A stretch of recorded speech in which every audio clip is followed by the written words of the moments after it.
but I'm still thinking about you all day. Girl from the west side, she's a Galway girl. Oh baby, talk to good Holland. Because you just fell. Okay. Let's get rolling. Do I need this phone? No. Is it rolling? Yes, it's going. Okay. Let's do this. Hey, it's Heyitsmenesser. And I'm back with my friend Brandon Arrey.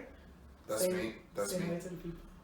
Hello guys, my name is Brandon Arrey. I am a 400 meter Irish sprinter and I am from Cork. Is that any? If there's any additional information? Yeah. I'm from Cork. Okay, that's perfect. But I live in Dublin. So you live in Dublin right now because that's where you went to college. So thank Nessa for doing this podcast. It's a long time coming and it's great that it raises a lot of awareness, especially to young black people as well, the youths. But yeah, I'm ready to let's get this cracking. Okay, so Brandon, what do you do? So you said you're a 400 meter. Yeah, so runner. So I do 400 meters and it's a tough event because it's the full track, so it's quite difficult, but it's good. I enjoy it. The training's not that great because you have to devote and sacrifice so much. Yeah, like today you're leaving at 1. Yeah. And you're not coming back till 8. Pretty much. That's a busy day for you. Pretty much. But I mean that's different from when you were in college and stuff. Yeah, 100%. Yeah. So it's a lot different from college because in college you have classes, you have different distractions that you don't really think about training. But when you try to be full time or when you try to do something all at once, it's a bit more difficult. But yeah, I'm chasing. So I was gonna say you're doing well because this year you've had a lot of achievements. Yeah. Including last season as well. Yeah. So could you tell us what you've achieved? Yeah. So last season was like a stepping stone for me. So it was good though. I enjoyed it. I made the Europeans last year, so European championships, in Berlin.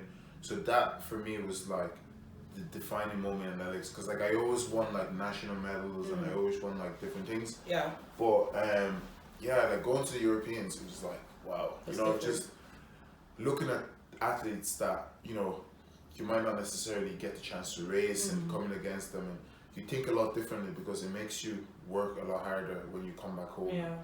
And I went to the European Games then this summer, so July just gone, which was really big because it gave me number one so much exposure and number two I just inspired a lot of people and I got so much support as well, which was the most important thing for me. Just having that support and knowing that so many people are behind you and so the way you say that because we've pretty much known each other for ages, but we've only just been close the last couple of years.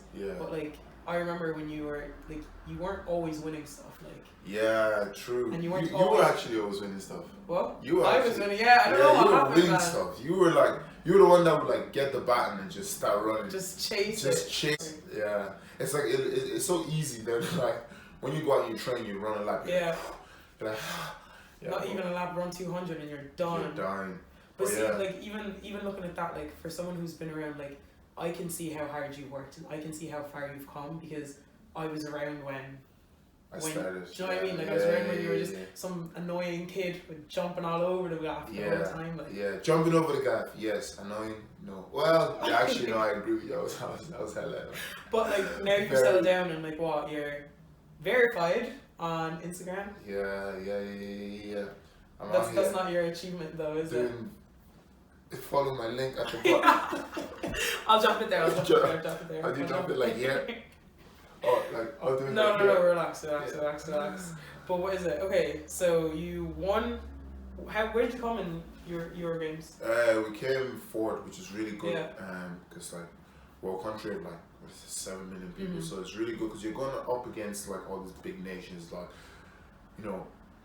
Germany, France, and these are countries that have 30, 40, even 50 million people in their country. So it's good to make your mark in such a big platform. You know what I mean? And I also captained the team as well, which was great because I've never like been the leader. Literally, like I'm losing arguments against my 16-year-old sister, and I had to like make decisions for like 25 athletes, and you know it's good on one hand because it shows you like you get a taste of leadership skills where you can bring out to like the professional world. On the other hand, though, it's kind of stressful. Because like sometimes you just want to do your own thing, and then other people are like, oh. But then people are watching you. Like carrying people. Yeah, like some of the nights where like if you finish competing early, you just wanted to go out, you just wanted to drink, you just wanted to enjoy. But I was kind of like, yo, if I like, if you do, you know, if someone like records me, oh look, this is our captain for the night. You know what I mean? Like, headline. It's done. You know, I'm finished. Out of here. But yeah, that's good though. Yeah. But okay, so you went Euro Games, and then you said that was a stepping stone for you. Yeah. And then you came back. You're sponsored by Connecticut. Yes. Which is a supplement company. Yeah. So how it started off, it was that when I was in like college, I was like, okay, I started running fast. So I was like, okay, I need to start banging out emails, and just like companies love what I realized about companies is that they love taking a bet of being part of a journey. That's what if you can find a small company that will support you, and if you can sell your dream to them, they'll really be behind you. And that's whether like you go far or whether you go halfway, whether it's all about connection. So I started off like I just banging out emails, and we're talking Connecticut, we're talking Optimum Nutrition, we're talking all this like little small companies, Ross Nutrition, all these small companies, even clothing wears like Puma, all this. Couple got back onto me, couple didn't. Connecticut started off by just giving me like a discount code, and back then when you're like 18 years old, that's pretty good because you don't have much money when you're in college. Discount codes weren't really a thing back then. Now everyone has one. Now everyone, exactly. Whereas now, like, I'm so grateful and so fortunate that I can, hit up Connecticut and just be like, yo, I need this and I need that, and they just hand it out to me, and in return I just have to put them up on my platform and just show them that the supplement I'm using is beneficial to me. And that's something where like I'm very proud of, because every time a friend comes over, I'm like, here's a bar, here's a bar, like, you're actually very generous with it. Yeah. So that's kind of what So what is there, Connecticut? You were sponsored by Nike? No, Lifestyle? So I got a kit drop in 2017 by Puma. So I hit up Puma, and Puma, I was running so well, and Puma was like, so like, I arrived to my house one morning, there was like literally, when I say like stacks of boxes, there was just like stacks of boxes. I remember my dad just looked at me, and my mother just looked at me and was like, hey, your cousins are going to get some. I'm just like, you haven't even opened it yet. Honestly, because your mom is just like, I'm sizing this one for your cousin. You don't need this one. You don't need. Not even your old stuff. The new one, brand new. And then I come down and I see my mom in like a high vis Puma jacket worth like €300. I'm like, yo, relax. But yeah. So that was the number one. Like, that was the number one. That was the first time when he hit me. I was like, holy crap! Like, Jesus, this actually might be, So I got a kid drop up Puma, and then in conditions, whenever you get like, just for people listening, and just for people like understanding how the world of business and the world of sponsorship works. Whenever you get all these things from companies and stuff like that, don't ever think that it's gonna last forever. Do you know what I mean? Like, so everything comes at a price, So when they gave all of this to me, they expected me to go out at the European Championships and medal. You know what I mean? But to me, it's kind of like once you get that, and you have to put this in context with, like, you see a lot of black people, a lot of black kids come up, whether it's in football, whether it's in athletics, whether it's in this, and to get someone knocking at the door with a sponsorship deal, and they're like, here you go, keep doing what you're doing, keep putting up products out there, keep doing this. But at the end of the day, you realize that you're just as much of a product as you are that you're collecting. Do you know what I mean? And that's something where I didn't realize. But when you are like the market. Exactly. And that's something where I didn't like pick up until next year, until the following year, 2018, when injuries start coming in, and so much pressure finally start coming in, and you start losing relationships with your family, your people that the people that really mean a lot to you. and that affects your sport. And then once you start like, you know, not doing well in sports, you go back to the sponsors and be like, yo, you know, I'm not running as well, but I still need your stuff. And they're like, you know what, you know, you're not, you know, we gave you that when you're running well, now you're not running well. So the moral of the story is, don't be naive to think that that's gonna last forever. You know, it's great and all, like being like, so yeah, I did. Keep pushing. Yeah, 100%. You know, and that was what gave me my driving force, and that was what, and you know, and then this year I was so fortunate of like, I don't even know I fucking banged a Nike like. The Nike one was. Yo, I was like. Yo. I thought you were joking. Yeah, because you were always just like every little thing. Thanks Nike. Thanks Literally. Nike. And I knew that it wasn't sponsorship. Like obviously it's not that I didn't believe in you, but like I've seen you wear the shit before. And then you're like saying thanks Nike for something I've seen you wear before. Honestly, yeah. And then so it was a big, huge trust. And like I think amount of stuff. Yeah. I think as well, like that was the number one time where like it just blew up. Like in the space of like a month and a half, everything just blew up.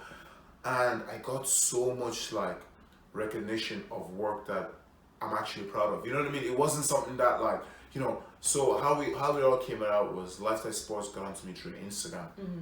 And they were like, yo, listen, you know, feel like criteria. Number one, I'm like, yo, criteria means two things, you know. It even means that like you're trying to sell to a market that you don't usually have, which I'm okay with because I want to see, you know, my young brothers and sisters wearing, you know, wearing a good like product because, yo, I'm not gonna lie, some of our African kids have to go through a lot, man. You know, bro, like, man, I remember every spikes that I ran with were manual secondhand spikes. Yo, or like somebody else's secondhand. Like, because I remember even in school, like, you know, you've seen everyone with like that. Dripped up, oh man, dripped. And then your mom was walking towards Clark's. You're like, yo, why are you working? Nah, mom, we don't go there. Shoe rack, shoe why are you going through? And it's just asking, do you have any discounts? I'm like, yo, charity shop things. You remember when Champion Sports was big back then? Everyone used to go and drip. But But it's like also that's like. There's another side of that is where there's a lot of kids trying to get those things right now, but they're not doing it the right way. 100%. You know what I mean? It's like I know, like even my sister wears a bunch of stuff that I would never even ask her. But like I know some of her friends that they're wearing it, but I know they're not. Their parents aren't paying for it. 100%. It's like getting that balance. Exactly. 100%. I think a lot is as well is that balance, and again, like your whole podcast and everything is kind of all about. It's just the mindset and the wellness and everything. But yeah, enough. It's just getting that balance. But yeah, so once I got a campaign. So now I'm currently like on a campaign with Nike, meaning that like every new season of something that comes out, I just model for them. And wow, really? I didn't know it was that big, man. Yeah. So it's just like, so it's big, like so. And obviously as well, like, you know, when you do work like this, at first, you know, it's kind of like, oh jeez, I hope you don't want to ask because like it's number one, it's publicity. But like when you hear you're getting a lot of money for it as well, it's like, yo, look, you know, I'm happy, you know, and it's good because like it's not only something where like I can use now my advantage. I can also use in the future, you know, I can use it to be like, okay, I've campaigned for this, I've campaigned for that. I mean, your picture is like hanging up somewhere in Dublin. Where is that lifestyle? I'm going to that today. I think it's in Grafton Street. There's a couple of pictures in Grafton Street, but there's a 7-foot one in like Cork. Somewhere. Is that the one? Is that the one? Yeah, Genie Mac. Yeah, it's huge. Wow. Yeah, so congrats. So what you were saying about that, like, so I remember we had a conversation like a couple of weeks ago about because you've just graduated college. Yes. Your masters. Yes. Congrats. Thank you. I enjoyed the video of you dancing to uploading your.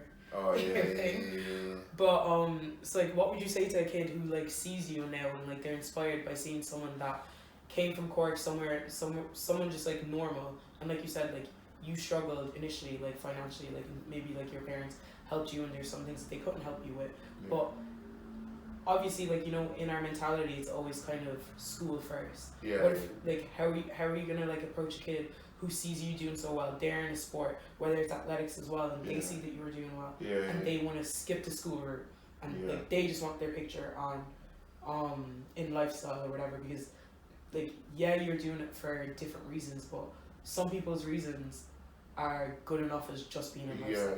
Like other people would have just stopped at where you are right now. Do you know what I mean? 100%. Well, like I'll give you like just an analogy that my mom and dad always used to give me is that, like, you can always be good at something, but education always comes first. You know what I mean? Like, so everything, I look back on everything that I've achieved, you know, whether it's sports, whether it's modeling, whether it's, you know, whether anything, you know, anything, but I can use all of that to my benefit when education matters. You know what I mean? So now, like, I look at it like, I have, you know, I've worked my ass off and I have a master's in finance, but I can use all those skills and qualities I've gotten along the way, again, whether it's a sport, whether it's a modeling, you know, to help me get a better job, to help me, you know, get promoted, to help me, because you never know, you know. So exactly. So, like, the one advice I'll give to kids is that, like, you know, no matter how good you are at something, always have education first, because like me, I'm an athlete. You know, I don't know what's gonna happen. I could just be walking around one day, you know, and just, God forbid, touch wood, but I just can't run anymore. You know, I can't run anymore, and that's the reality. And I've seen people go through that. You know, where, like, they've gone to America, they've literally on a scholarship and running, and they've literally put the whole, you know, and even yourself, you know, you know, prime example of yourself. You know what I mean? But you still came back and you followed, and you got through, and you went through your education. And, you know what I mean? Like, so that's. But how do we balance that with parents who stop their kids from doing extracurricular activities because education is everything? Yeah, but, you know, that's... Like, did you ever have that discussion with your parents where they were like, here, Brandon, you can't keep running, like... Yeah. You know what I mean? Did you ever have that? 100%. Like, my dad especially, but my mom and dad didn't really see sports as a good thing, like, not a good thing, but they saw education. Exactly, they saw education, and especially if you're coming from, like, an African household, like, sports is something that, like, if you're good when you're younger, they know you're gonna be good. But you know, so I had to go through the stage of convincing my parents that, you know, this thing, sports might actually start earning money, and I can use this to my advantage to, you know, because, like, when my dad actually, you know, always used to, like, drop me to football. He was just like, listen, this time that you're spending running and playing football, you can be at home studying. And then when he saw me on RTE, like, getting an interview, I think that was what, like, really, you know, woke him up and be like, wow, you know. And I think number one is stay true to yourself, and, you know, work in what you think is going to make you great, but always have education and always have sport, and it's convincing. And then once you get to the level of greatness that you are, then your parents everyone's going to follow up. Everyone's going to, you know, it's so just keep going. That's encouraging to see, like, do you know what I mean? Yeah. But I do know that, like, even myself growing up, like, my aunties and stuff they were like to my mom, they're like, why is she playing football? Trust, yeah. And then when I was in America, they were called, oh, hello, Vanessa, we're so proud of you. We always knew that you'd be great. When are you sending us money? I was like, bro, I'm on a scholarship. Like, I don't even get to keep the money. Like, they pay. I love that meme. It's like 30,000. No one, not two, thousands. But yeah, that's hard though. Like, you know what I mean? Because some kids might not have. You're lucky because you had some support and you had a bit of success here and there at a young age. But some kids might just be trash and all they have is hard work. And like, it's hard to convince parents about stuff like that. Yeah, no, 100%. And I think, like, once you have them convinced, I think that's, you know, it's smooth sailing. Yeah, 100%. You can do whatever again. Yeah, I think for me the hardest part was, like, telling my parents, you know, just knocking on my mom's door. It's like, mommy, I want to be a full-time athlete. She said, brother, you have a master's in finance. I said, mommy, I want to do a full-time. Are you going to be working? No, mommy, I want to do full-time. Yo, I think that was the hardest, like, you know. I'm surprised she didn't drag you trust, in this gap. Trust. You know them ones that unexpected, you know them. Can you shut up? Can you remove yourself from here? Full-time what? What is that? And you just have me like, you know that one? Yeah, what's his name? The guy that disappeared. Yeah, I know that. Mad. But, yeah, 100%. Yeah. That one is, It's hard, Yeah. Okay. So you said you came. Wait, were you going to say something? No. So you said you came from an African household. Were you born in Cameroon? Were you born here? Like, how was like growing up not being white and Irish? Do you know what I mean? It's like, well, being black and Irish. How did that, like, affect you growing up with nationalities? Whereas, was there any time where you felt torn, or has it just always been smooth sailing for you? It was hard. Well, it was quite tough because, like, coming to Ireland and number one, not really knowing proper English. What age did you come here? Sorry. I was like 8 years old. Yeah. So I didn't really, number one, I didn't really know the culture, didn't know the language as much. You know, I knew English, but I didn't know Ireland existed. Yeah, trust. You know, I remember my mom, you know, we're coming over and my mom was like, oh, you're coming to Ireland. I was like, Ireland? He was like, yeah, you're coming to Ireland. I was there thinking I was going to UK. I said, everyone said that, London, we're going to London. I'm going to London. He was going to London, so we stopped at Heathrow. I was like, yeah, you know, the other ones there standing, take a picture. Yeah. And we're getting back in the flight again. I was like, what's this? I was like, hold up. So yeah, so I came here when I was like 8 years old, and then I moved to Cork, and then I moved to Mallow, and then so it's kind of my life. Were you ever torn in between cultures, or have you always kind of been secure like in your nationality? I think the difficulties for a lot of kids, whether that's my age or whether that's the age younger, especially, I think it's a lot harder for, you know, people like our sisters and brothers younger than us, you know. I think it's a lot harder for them because they haven't really experienced what African culture is. They only get a taste of it. And I think it's being able to differentiate and being able to accept which one you are. Because a lot of my sisters now, they're literally like, they have their own, it's mad, like they have their own Black Irish culture. And like, there is a culture, that's the thing. That's like, because it's not Nigerian. Like I can't speak my, it's not African. Like I can't speak my language. I can barely, like you saw my story, I was trying to cook a pound of jam and I was struggling. Like I can't do all those things, but I'm not Irish. True. Like the Afro-Irish, like that term is only recently been coined. Like and it's not even being used widely. So like we are African Irish, but it's like, what is that? What does that mean to us? What does that mean to like you said, like the younger kids? Like Well, like I think I'll give you like something funny to happen to me. I remember I was at the Europeans. I think it was my first ever European Championship. I was like 18 years old.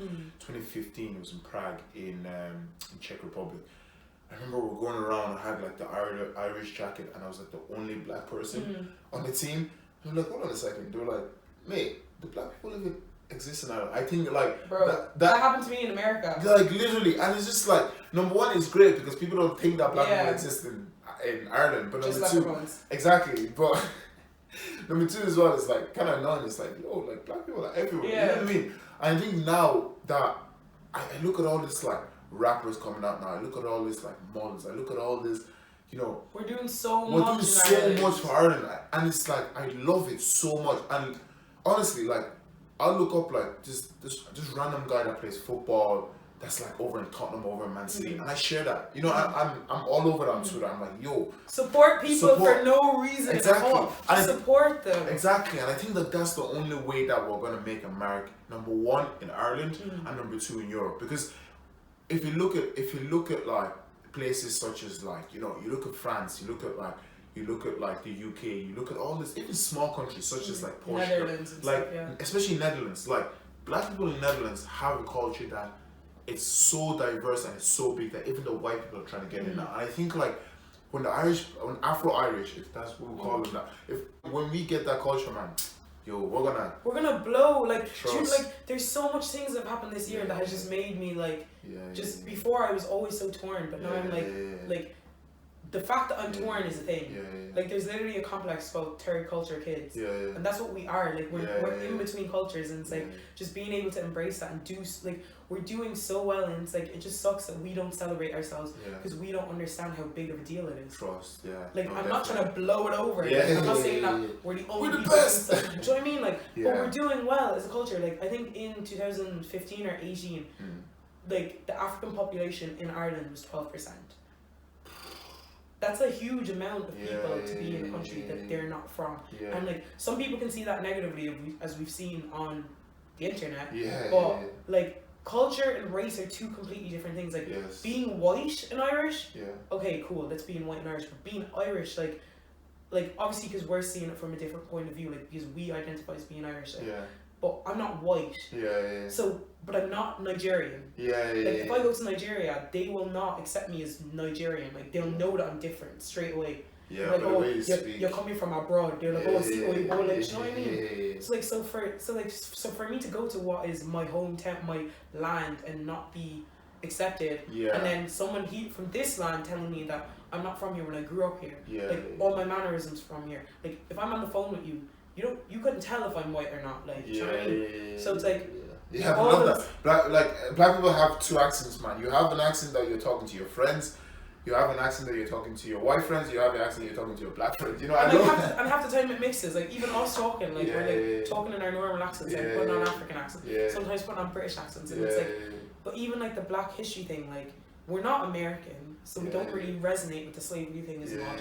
We're not from the UK, so we don't like. You know, like in London, they have like all kind of like the knife crime stuff like that. Like, we don't resonate with that either. So it's like, what do we do? Like, who are we in Ireland? What do we do as Irish Black people? And it's like, for me, I really saw it coming out in the music. Because you can see the lads who are trying so much to be American. You can see the lads trying so much to be UK.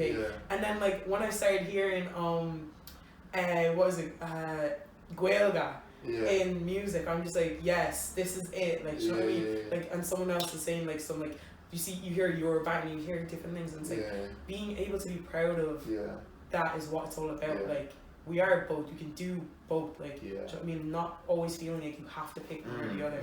It's definitely appreciating appreciating all types of culture and just being like, I can take a bit of this, I can take a bit of this, and put it together and put what I think is my culture. You know, and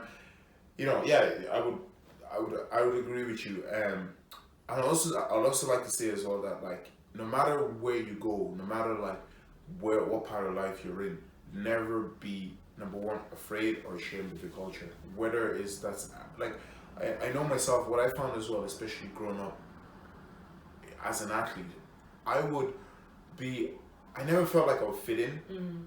Because number one, when I'm around all my athletes' friends, they're all white. My coach is white, my training partners are white, my physio is white, my nutritionist is white, my gym instructors, like everyone is white. So you start, you know, as humans, you just start adapting to that. You start acting like them in order for you to fit in. You know, and that's normal. That's just natural. Exactly. That's normal. It's not like you're copying. Yeah, and then when I come to my black friends, then it's like, oh, sure, you're always with white people. So like, you know, and they're calling you white. And they're calling me white, but then when they see me, when I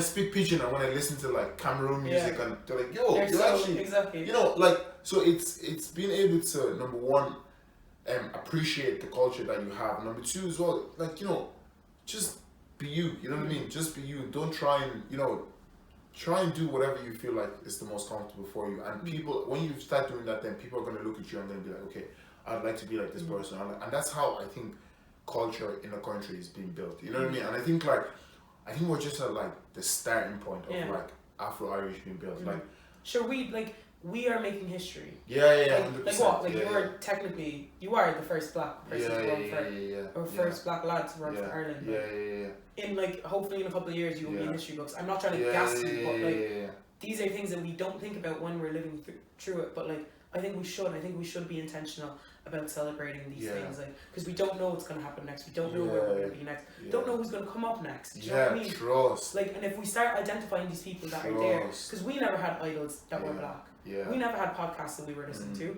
We never had people on TV.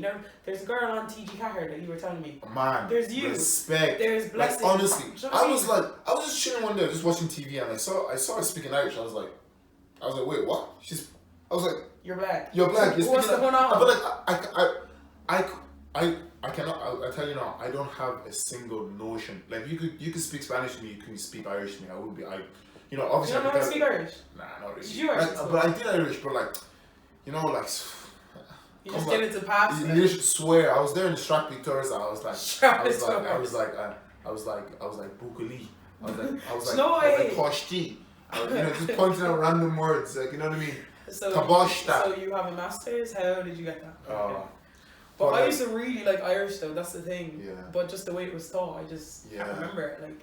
Yeah. But it is what it is. Yeah. It's unreal though. We'll get through it, but yeah. That's great. Yeah. Do you have anything else to say or add or? No, not really. No, just everyone just be yourself and just, you know, appreciate your culture. Number one, embrace your culture, and yeah, just support each other and just support the community and support, like, no need for us to hate each other. What I've noticed as well is that, like, whenever I see anything on Twitter, on Instagram, or because social media is a huge part of our life at the moment. So whenever I see anything on social media, like Instagram, Twitter, Snapchat, just support. Like, and when you support, you start growing. That's when people outside your community wants to join. And you know, we're seeing that. Positive. We're seeing that in the UK. Like, I woke up this morning, I'm seeing like Adele is dating stuff. Yeah, Adele is dating Skepta. I was like, you're like the whitest girl ever. And she's not though. Her music is. But have you heard Adele speak? Yeah. True. Adele's getting man down. What you mean? Yeah, but like that's and I think like we have to remember as well, like it's cool to be black now. Yeah. You know, we're seeing this all around us. Like it's actually like black people have something, have like I don't know what it is. We're content creators. I don't know what it is, but like black people just have like you're looking at like swag. You're looking at like Kanye West and Kim Kardashian. You're looking at all these people that like the world support. And you're just looking at this and you're looking at like 20 years ago, like 40 years ago, like white Hollywood models used to just date white Hollywood models, and black Hollywood models used to. It's because we weren't allowed to be there. What you mean? Like, but like now, Hollywood models 40 years ago, like. But now we're looking at like all this like diversity, trust, and it's just like that's gonna come because that's globalization. That's what that's how the world works. Exactly. But yeah, so people that are grown through it, it's easier for us than it is for the older people. Yeah, so like it is a lot older for us. Yeah, so just embrace it, embrace yourself, embrace your culture, embrace everything. So that's kind of all I have to. All right. What's that? What are you doing? I'm trying to end the thing. What? High five. Oh, that is so stiff. Okay, so what do you want to do, man? What are we That is stiff. What do we do to end this? That is stiff. Okay, what do we do to end this, man? What did you do? I just put my hand out and I was just gonna see what. Do this. This is like a no. Ah! You're sick. No. Guy, I have my hand like this and you're doing this, like. No. The little handshake thing. There we go. Okay, what do you want to do instead? Never. Just have. I think like you should have like just have like a mug and just pretend there's water inside, and then like towards the end, just cling, Okay. Just cling. So we're the first imaginary mug. Okay. Okay, guys. Thanks. Cling. But I'm still thinking about you all day, girl from the west side. She's a Galway girl, oh baby, Tortuga Holland.